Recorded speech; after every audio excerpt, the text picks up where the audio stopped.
अस्सलामुअलैकुम। उम्मीद है आप सब खैरियत से होंगे। आज की वीडियो में मैं आपको बताने वाला हूँ 4 ऐसे इंपॉर्टेंट टॉपिक के जिसकी मदद से आप बआसानी अपने पेपर पैटर्न को, प्रेजेंटेशन को, कैनवा और इसी तरह वीडियो एडिटिंग कर सकते हैं। तो वीडियो को लास्ट तक देखें ताकि आप बआसानी इन चीज़ों को समझ सकें। तो सबसे पहले हम आते हैं अपने एमएस वर्ड की तरफ। तो एमएस वर्ड में सबसे ज़्यादा जो इम्पोर्टेंट चीज़ होती है वो होती है इसका लेआउट। लेआउट आपको ये बताता है कि आपको पेपर का साइज़ क्या रखना है। पेपर के साइज को चेंज करने की वजह से आपका जो प्रिंट है वो भी ठीक नहीं आता। इसके अलावा इसमें रूलर होता है जो आपको ये बताता है कि आपको अपना जो टेक्स्ट है वो कहाँ से स्टार्ट करना है। पेज के बिल्कुल स्टार्टिंग से, जिस तरह आपने देखा होगा कि हम पेज में स्केलिंग की मदद से लाइन वगैरह स्केच करते हैं, इसी तरह एमएस वर्ड में हम रूलर का इस्तेमाल करते हैं। तो सबसे इम्पोर्टेंट चीज़ जो हम पहले इस्तेमाल कर रहे हैं वो है हमारा लोगो। लोगो को सेट करने के बाद मैं आपको 4 ऐसी चीज़ बताऊंगा कि जिसकी मदद से आप अपने लोगो के साइड में लिख सकते हैं। जैसे यहाँ पे ऑप्शन आ रहे हैं टाइट, बिहाइंड द टेक्स्ट। इसी तरह यहाँ पे हम टाइट के ऑप्शन पे क्लिक करते हैं ताकि हम अपने लोगो के साथ जो तमाम चीज़ें लिखना चाहें वो लिख सकें। अभी जो हम बना रहे हैं वो है हेडर। तो हेडर बनाने के लिए हम स्कूल का नाम, एसएचएस स्कूलिंग सिस्टम और इसी तरह जो आप यहाँ पे लिखना चाहें बआसानी लिख सकते हैं। इसके अलावा आप इसके नीचे जो चीज़ें लिखना चाहें वो भी ऐड कर सकते हैं। अच्छा, याद रखें एक चीज़ कि हमें साइज़ को एक ही रखना है, मतलब स्टैंडर्ड साइज़ रखना है कि आप अगर इसको 18 या 20 रखना चाहते हैं और इसी तरह नीचे शेप की मदद से एक लाइन ड्रॉ कर रहे हैं। लाइन की विड्थ हम यहाँ पे इस तरह इसको बढ़ा सकते हैं। इसके बाद हम यहाँ पे मज़ीद कुछ चीज़ें ऐड करेंगे। हर डिफरेंट सब्जेक्ट या डिफरेंट क्लासेस की चेंज हो सकती है। यहाँ पे हमने एक चीज़ और ऐड करनी है, वो हमारा मिड टर्म एग्जामिनेशन या फाइनल टर्म एग्जामिनेशन या इसके अलावा असेसमेंट वगैरह जो भी आपको ऐड करना है वो यहाँ पे ऐड कर सकते हैं। हम ये काम हेडर के ज़रिए भी कर सकते थे, लेकिन हेडर में आपके पास एक चीज़ ये है कि आपको हर पेज में सेम हेडर शो होगा, जबकि मैं ऐसा नहीं चाहता। मैं ये करना चाहता हूँ कि मेरा जो हेडर है मेरे पास सिर्फ फर्स्ट पेज में शो हो, सेकंड के अंदर मेरे पास जो सेक्शन बी और सेक्शन सी है वो बगैर किसी हेडर के मेरे पास आए। इसी तरह साइड में मेरे पास सब्जेक्ट और इसी तरह टाइम एलोकेट होगा।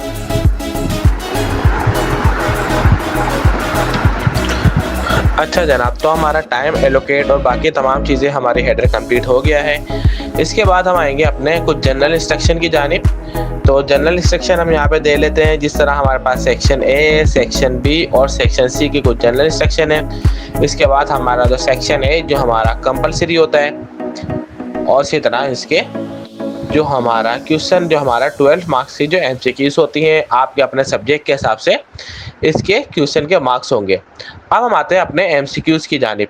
एमसीक्यूज के लिए जो सबसे बड़ा इशू है वो हमारे पास इसकी अलाइनमेंट है, क्योंकि जब हम किसी भी ऑप्शन को सिलेक्ट करते हैं तो हमें हर बार बाय डिफ़ॉल्ट जाके इसको ए बी सी डी करके सेट करना पड़ता है। तो इसके लिए जो आसान है वो हमारे पास टेबल है। आप टेबल को 4 कॉलम और 2 रो की मदद से पहले इसका टेम्पलेट क्रिएट कर लें। इसकी रो को मर्ज करें। मर्ज करने के बाद आप इसमें बआसानी एमसीक्यूज ऐड कर सकते हैं। जैसा कि मैंने यहाँ पे एमसीक्यूज लिख ली है फर्स्ट, और इसी तरह इसके नीचे जो ऑप्शन मौजूद है हम यहाँ पे इसके ऑप्शन यहाँ पे दे सकते हैं। इससे होगा ये कि आपको बार बार अलाइनमेंट को सेट करने की ज़रूरत पेश नहीं आएगी। आप पैराग्राफ के मिड में जाके इसको सेंटर अलाइन कर ले तो आपका जो फर्स्ट एमसीक्यूज का टेम्पलेट है वो क्रिएट हो जाएगा। जब ये क्रिएट हो जाए तो क्रिएट करने के बाद अब इस टेबल को हम करेंगे कॉपी।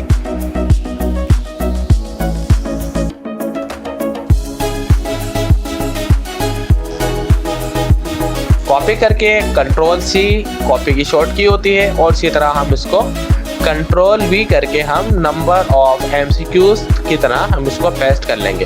तो जितने नंबर ऑफ एमसीक्यूज है आप इसे पेस्ट कर लें ताकि हमारे पास एक ही टेम्पलेट क्रिएट हो जाए। आप इसके अंदर एमसीक्यूज जो आपके पास पहले से बाय डिफ़ॉल्ट है इसको रिमूव करें और यहाँ पे इसको ऐड कर लें। इसके नीचे जो ऑप्शन मौजूद है आप इस पर क्लिक करें। क्लिक करने के बाद continue with A, continue number करेंगे तो हमारे पास दोबारा ऐसे ऑप्शन मौजूद आ जाएंगे। सेम एज नीचे ई एफ जी मौजूद है, आप इसको भी कंटिन्यू विथ नंबर करेंगे तो हमारे पास स्टार्टिंग नंबर से ऑप्शन क्रिएट हो जाएंगे। जब आप इसको इस तरह क्रिएट कर लें तो क्रिएट करने के बाद आपको जाना है इसी तरह टेबल में, और टेबल में जाने के बाद आपके पास यहाँ पे एक ऑप्शन आएगा नो बॉर्डर का, तो आप इसको कर लेंगे नो बॉर्डर। तो इससे क्या होगा कि हमारा जो टेबल क्रिएट था आपके पास एमसीक्यूज कुछ इस तरह से होगी। अब हम आते हैं अपने सेक्शन बी की जानिब। सेक्शन बी बहुत आसान है, जिस तरह आप बाकी तमाम जनरल इंस्ट्रक्शन देते हैं इसी तरह यहाँ पे इसके क्वेश्चन नंबर वगैरह, अटैम्प्ट जो भी हमारे पास शॉर्ट क्वेश्चन आंसर वगैरह है आप इसको यहाँ पे इस तरह लिख लेंगे। और इसी तरह आपके पास जो भी क्वेश्चन है बस आपको याद रखना है कि हम जो कैलिबरी और जो हमारा साइज है वो 12 है। आप इसको चाहे तो इसके ऑप्शन में जाके इसकी रोमन काउंटिंग वो भी बाय डिफॉल्ट कर सकते हैं, और अगर आप खुद से क्वेश्चन देना चाहे तो वो भी यहाँ पे दे सकते हैं। और सेम है हम क्वेश्चन नंबर 3 में रखेंगे। करने के बाद आप इसको फाइल को सेव कर लें तो ये हमारा इस तरह पेपर पैटर्न क्रिएट हो गया। उम्मीद है आपको पेपर सैंपल तो समझ में आ गया होगा। अब हम आते हैं अपने सेकंड टॉपिक की जानिब, जो है हमारे पास पावर पॉइंट प्रेजेंटेशन। नॉर्मली आपने पावर पॉइंट प्रेजेंटेशन बनाई होगी कि जिसमें आपको इस तरह का इंटरफेस दिखता है, आप खुद से यहाँ पे आके चीज़ों को ऐड करते हैं। लेकिन वक्त के साथ साथ हमारे पास चीज़ें बहुत सारी चेंज हो गई है। जब से चैट जीपीटी और डिफरेंट तरह के सॉफ्टवेयर आए तो इसने आपका काम बहुत ज़्यादा आसान कर दिया है। अब आपने करना क्या है कि सबसे पहले आप इंटरनेट में आगे लिखेंगे चैट जीपीटी। चैट जीपीटी में आप अपने जो भी रेलेवेंट टॉपिक है उस हिसाब से आप यहाँ पे प्रेजेंटेशन की स्लाइड बना लेंगे। पहले मैं आपको मैनुअल करके बताऊंगा कि अगर आपको power point presentation chat GPT में बनाने के बाद यहाँ पे इसको कॉपी पेस्ट करना है तो वो किस तरह करेंगे, और अगर आपको ऑटोमेटिक डायरेक्ट बनाना है तो वो आप किस तरह क्रिएट करेंगे। फॉर एग्जाम्पल मैं यहाँ पे लिखता हूँ create a simple PPT presentation for the generation of computer. तो यहाँ पे इसने मुझे मैनुअल स्लाइड बना के दे दी है। तो मैं क्या करूँगा, यहाँ पे जो मेरी रेलेवेंट स्लाइड है मैं यहाँ से उसको पिक कर लूँगा और वहाँ पे आके अपनी स्लाइड में पेस्ट कर दूंगा। तो यहाँ से मैंने इसको कॉपी किया और यहाँ पे मैं इसको पेस्ट कर दूंगा और अपने हिसाब से इसको एडजस्ट कर लूँगा। एक तरीका तो हमारे पास ये है जो हम मैनुअल प्रेजेंटेशन के अंदर इस्तेमाल करते हैं अपने प्रेजेंटेशन को बनाने के लिए। सेकंड तरीका ये है कि अगर मेरे पास टाइम की कमी है तो मैं अगर प्रेजेंटेशन को बनाना चाहता हूँ चैट जीपीटी के अंदर, तो मैं यहाँ पे क्या लिखूँगा, मैं यहाँ पे लिखूँगा I want PPT file of generation of computer, या जो भी आपका टॉपिक है यहाँ पे लिख सकते हैं। तो यहाँ पे मेरे पास तो ऑटोमेटिक एनालाइज करके मेरी जो पावर पॉइंट प्रेजेंटेशन है वो ऑटोमेटिक खुद से क्रिएट कर देगा। मुझे मैनुअल जाके लिखने की ज़रूरत नहीं पड़ेगी। मैं डायरेक्ट यहाँ से सिर्फ इस फाइल को यहाँ से डाउनलोड करूँगा और डाउनलोड करने के बाद कुछ चीज़ें चेंज करने के बाद मेरी पावर पॉइंट प्रेजेंटेशन रेडी हो जाएगी। अगर आपको इसमें से कोई चीज़ स्किप करनी है या कोई चीज़ ऐड करनी है तो आप इसमें एडिटेबल का ऑप्शन आता है, आप यहाँ से चीज़ों को ऐड कर सकते हैं। जैसा कि मैं यहाँ पे इसके डिज़ाइन में आके इसका डिज़ाइन चेंज कर सकता हूँ, इसके ट्रांजिशन चेंज कर सकता हूँ, और इसके अलावा अगर मैं चाहूँ तो इसकी एनिमेशन वगैरह भी इसमें लगा सकता हूँ।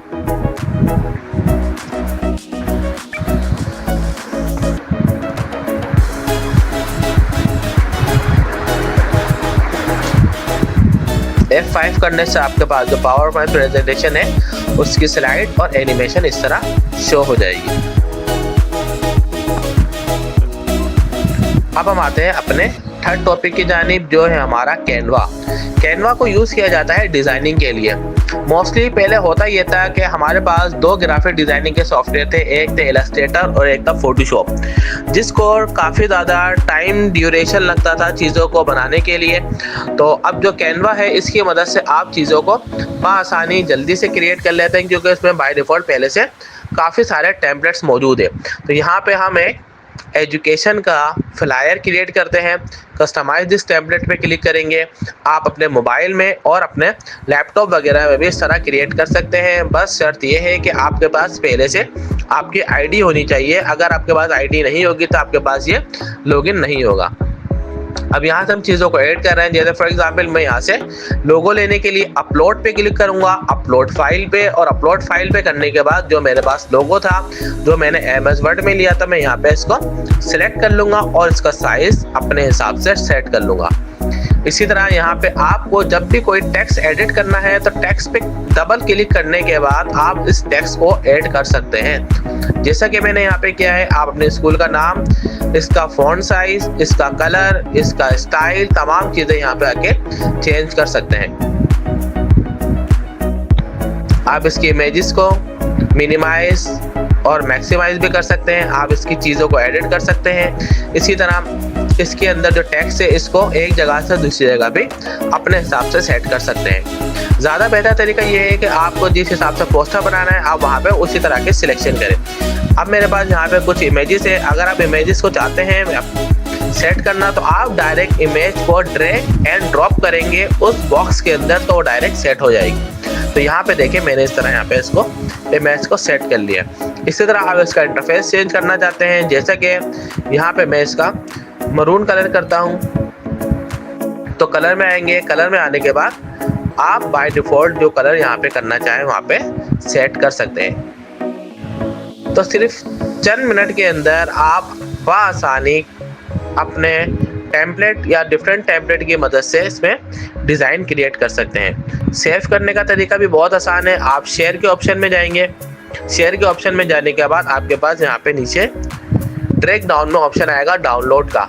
तो आप एक आईडी से within 24 hour at least 3 images अपने पास डाउनलोड कर सकते हैं। आप किसी भी तरह का पोस्टर प्रेजेंटेशन बनाएंगे वहाँ पे डाउनलोड हो जाएगा।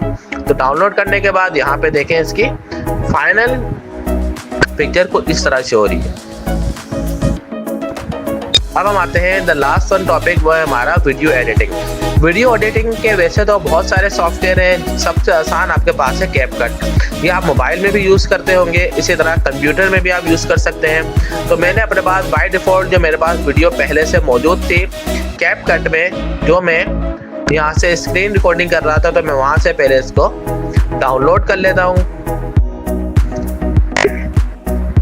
डाउनलोड करने के बाद अपने पास डेस्कटॉप में डाउनलोड कर लें ताकि मुझे आसानी से मिल जाए। इसके बाद मेरा अपना वीडियो एडिटिंग सॉफ्टवेयर जो कैपकट का था यहाँ पे मैं ऑन करूँगा। यहाँ से वीडियो को इंपोर्ट करूँगा जहाँ पे मेरे पास वीडियो मौजूद है और इस तरह ओपन करूँगा तो मेरे पास ये वीडियो यहाँ पे एडिट हो जाएगी।